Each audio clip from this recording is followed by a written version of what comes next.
Good afternoon, my fellow right-wing, Bible-quoting, gun-clinging, peaceful abortion protesting, taxed enough already, anti-government bailout, and health care denying patriot wackos!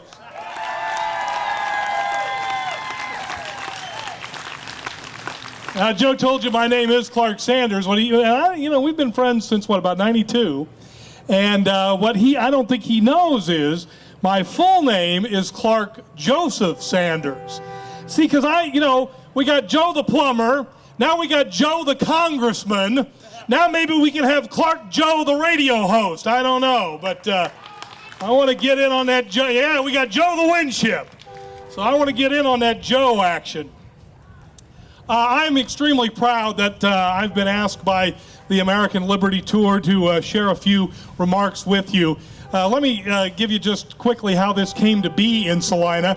This is, as you know, a national tour, and they were on their way from Denver to Kansas City, which is where they're going tonight. I mean, after we're done here about 8 o'clock, they're going to be packing all this up and hitting the road for KC.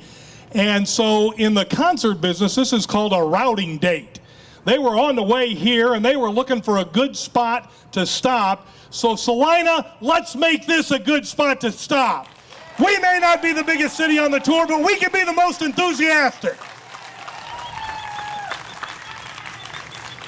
Now, back in 1776, not everybody in the colonies was on board with this concept of declaring our independence from Great Britain. There were, in fact, a significant number of people, well-meaning folks, who did not think that this was the way to go. They were sincere in their beliefs, but they were wrong. Just like the people today who want to tax and spend us into oblivion are wrong. Now, I will give those people the benefit of the doubt, and I don't know, I could certainly be convinced otherwise, but I think there's a vast majority of them who want to save us from ourselves, and that's their sincere belief, and that they believe that they are acting in our best interest. Well, I'm here to tell you that despite what they may think, they are not acting in our best interests. It's funny, but those of us who stand up for individual liberties and responsibilities, those of us who want to see government have less of a role in our lives, not more, those of us with conservative principles, both economic and social, are seen by the other side as the kooks. Well, we are not the kooks. We will not be marginalized. We will not be trivialized. And we will not be demonized.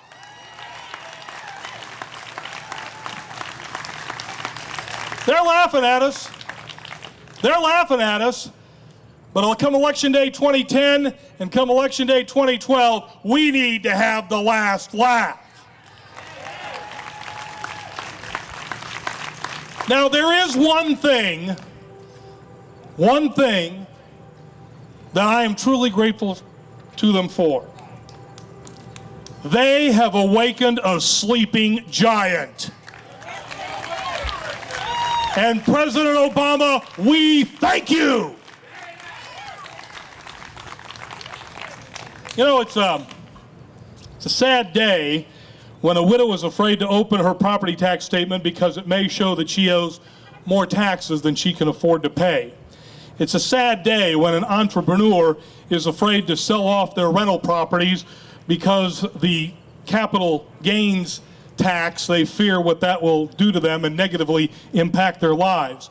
And it's a sad day when most of us are afraid to open our quarterly stock investment statements for fear that the policies of an out-of-control government have sent our portfolios worth plummeting. People should not fear their governments. Government should fear its people. It was Thomas Jefferson who told us that when people fear their government, you get tyranny, but when government fears its people, you get liberty, and I'm telling you, liberty's the way to go. Being free to succeed or fail with government getting out of the hell of the way is a pretty good thing in my book. I thank God that our founding fathers left us a framework to bring about the necessary changes in a peaceful way. They shed their blood so we wouldn't have to. Let us make sure that their sacrifices were not in vain. We owe them nothing less. God bless you, God bless me, and God bless America!